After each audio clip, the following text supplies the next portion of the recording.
Personality rights protection. Yes, Delhi ഹൈക്കോടതിയിലേക്ക് മോഹൻലാൽ നീങ്ങിയിരിക്കുകയാണ്. തൻ്റെ വ്യക്തി സ്വാതന്ത്ര്യം കാത്തു സൂക്ഷിക്കണം എന്ന് പറഞ്ഞുകൊണ്ടാണ് മോഹൻലാൽ നീങ്ങിയിരിക്കുന്നത്. തൻ്റെ ചിത്രങ്ങൾ ഉപയോഗിക്കുന്നു, തൻ്റെ വീഡിയോകൾ ഉപയോഗിക്കുന്നു, തൻ്റെ ശബ്ദം പോലും ഉപയോഗിച്ചുകൊണ്ട് മോശമായ രീതിയിൽ ചിത്രീകരിക്കുന്നു.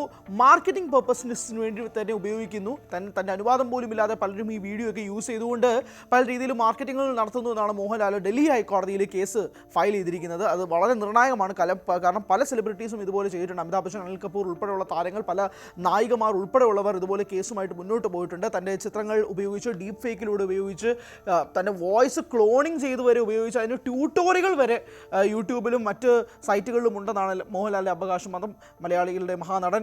ഉറപ്പായിട്ടും മോഹൻലാൽ ഇങ്ങനൊരു കാര്യം പറയുമ്പോൾ അത് അനുകൂലിച്ചുകൊണ്ട് തന്നെയാണ് സമൂഹവും രംഗത്തെത്തുന്നത്. കാരണം മോഹൻലാൽ പോലും അറിയാതെ മോഹൻലാലിൻ്റെ ചിത്രങ്ങളും വീഡിയോകളും യൂസ് ചെയ്യുന്നതും പലരും കണ്ടിട്ടുണ്ടാകും, സ്വാഭാവികമാണ്. അപ്പോൾ അങ്ങനെയുള്ള കാര്യങ്ങൾ വരെ യൂസ് ചെയ്യുന്നുണ്ട് എന്നത് ശ്രദ്ധയിൽപ്പെടുത്തിക്കൊണ്ട് തന്നെയാണ് മോഹൻലാൽ ഇപ്പോൾ ഈ കേസുമായി മുന്നോട്ട് പോകാൻ വേണ്ടി ശ്രമിക്കുന്നത്. തൻ്റെ വ്യക്തി സ്വാതന്ത്ര്യം അത് കൃത്യമായി പ്രൊട്ടക്റ്റ് ചെയ്യണം, അത് അവകാശമാണ് എന്നത് ഉന്നയിച്ചുകൊണ്ട് തന്നെയാണ് മോഹൻലാൽ പോകുന്നത്. മറ്റ് അഭിഭാഷകൻ ഉൾപ്പെടെ മോഹൻലാലിന് വേണ്ടി വാദിക്കാൻ എത്തുമെന്ന് തന്നെയാണ് മനസ്സിലാക്കുകയും ചെയ്തത്. എന്തായാലും ഇതുമായി ബന്ധപ്പെട്ട് ഇതിനു മുമ്പ് കേസ് ഫയൽ ചെയ്തിരിക്കുന്ന പല താരങ്ങൾക്കും അവർക്ക് അനുകൂലമായ രീതിയിൽ തന്നെയാണ് വിധി വന്നിട്ടുള്ളത് കൊണ്ട് തന്നെ മോഹൻലാലും അതനുസരിച്ച് തന്നെ വരുമെന്ന് തന്നെയാണ് പ്രതീക്ഷിക്കുകയും ചെയ്യുന്നത്.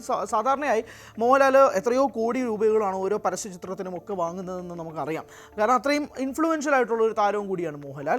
അത് തൻ്റെ അറിവ് പോലും ഇല്ലാതെ തൻ്റെ ശബ്ദം പോലും ഉപയോഗിച്ചുകൊണ്ട് പല രീതിയിലും ഇൻസ്റ്റഗ്രാം വീഡിയോസ്, യൂട്യൂബ് വീഡിയോസ് ഒക്കെ ആയിട്ട് താനിത് പ്രചരിപ്പിക്കുന്നു എന്ന രീതിയിൽ പോലും ആളുകളെ മിസ്ഇൻറ്റർപ്രറ്റ് ചെയ്യാൻ സാധിക്കുന്നു എന്നതുകൂടി തന്നെയാണ് മോഹൻലാൽ ഇപ്പോൾ ഇതുമായിട്ട് മുന്നോട്ട് വയ്ക്കുന്നത് എന്നതും കൂടി എടുത്തു പറയേണ്ടിയിരിക്കുന്നു. സോ അതാണ് ഏറ്റവും പ്രധാനപ്പെട്ട കാര്യം. അങ്ങനെ ഉദ്ദേശിക്കുന്നു, അങ്ങനെയാണ് മോഹൻലാൽ ഈ കേസുമായിട്ട് മുന്നോട്ട് പോകുന്നത് എന്നതും കൂടി വ്യക്തമാക്കുന്ന രീതിയിലേക്കാണ് കാര്യങ്ങൾ മാറുന്നത്. എന്തായാലും ഈ കേസ് ഇപ്പോൾ മോഹൻലാൽ മുന്നോട്ട് പോകുമ്പോഴേക്കും പലർക്കും ഒരു ഞെട്ടലുണ്ടായിരിക്കാം. പക്ഷേ അതിൽ ഞെട്ടലുണ്ടാവേണ്ട കാര്യമില്ല എന്നത് തന്നെയാണ് ഉദ്ദേശിക്കുകയും ചെയ്തത്. എന്തായാലും മോഹൻലാൽ ഏറ്റവും പുതിയ ചിത്രമായ ദൃശ്യം 3 അത് ഏപ്രിൽ 2 റിലീസ് ചെയ്യേണ്ടിയിരുന്നതാണ്. കഴിഞ്ഞ ദിവസം വൈകുന്നേരം 7 മണിയോടുകൂടിയാണ് റിലീസ് ഡേറ്റ് മാറ്റി മെയ് 21 മോഹൻലാലിൻ്റെ പിറന്നാൾ ദിവസത്തിൽ റിലീസ് ചെയ്യുന്നു എന്നതാണ് മോഹൻലാൽ ചിത്രങ്ങളെ സംബന്ധിച്ചിടത്തോളം ഏറ്റവും പ്രധാനപ്പെട്ട ഏറ്റവും ന്യൂ വാർത്ത എന്ന് പറയുന്നത്. അതിൻ്റെ കൂട്ടത്തിൽ തന്നെയാണ് ഇപ്പോൾ മോഹൻലാൽ എന്ന വ്യക്തി ഡൽഹി ഹൈക്കോടതിയിൽ ഈ കേസ് ഫയൽ ചെയ്തതുമായി ബന്ധപ്പെട്ടുള്ള കാര്യങ്ങളും കൂടി റിപ്പോർട്ട് ചെയ്യപ്പെടുന്നത് വരേണ്ടത്. പേഴ്സണാലിറ്റി റൈറ്റ്സ്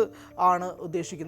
തൻ്റെ വ്യക്തി സ്വാതന്ത്ര്യം അത് തനിക്ക് ഉണ്ടാവേണ്ടതാണ്. അത് താൻ പോലും അറിയാതെ പലയിടത്തായിട്ട് വരുന്നു എന്നത് തന്നെ മോശമായിട്ടും തനിക്ക് ഭയങ്കര വിഷമം ഉണ്ടാക്കുന്ന കാര്യമായിട്ട് മാറി എന്നതിൻ്റെ അടിസ്ഥാനത്തിലാണ് മോഹൻലാൽ ഇപ്പോൾ ഈ കേസ് ഫയൽ ചെയ്തിരിക്കുന്നത്. കൂടുതൽ വാർത്തകൾക്ക് news 18 Keralam YouTube channel subscribe ചെയ്യുക.